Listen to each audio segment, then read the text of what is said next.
বক্তৃতার আগে এসেছি, আমাকে ক্ষমা সুন্দর দৃষ্টিতে দেখবেন। আমি খন্দকার রুবাইয়া যশোর থেকে সর্বপ্রথম মেয়ে হিসেবে আন্দোলনে যোগদান করেছিলাম। আমার সাথে আরেকটা মেয়ে ছিল, নিপা সরকার।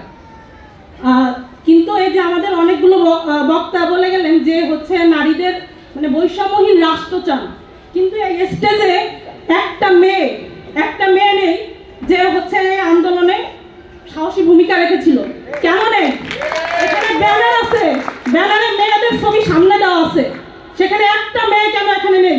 আমরা জানি পুলিশের যেদিন লাঠিচার্জ হয় সেখানে সিলভিয়া সে লাঠিচার্জের শিকার হয়েছিল। সে কি এখানে আহত লিস্ট হিসেবে, আহত যোদ্ধা হিসেবে থাকার কথা ছিল না? কেন না এখানে? এর দায়টা দিবে। বৈষম্যহীন রাষ্ট্র চান, কিভাবে রাষ্ট্র করবেন?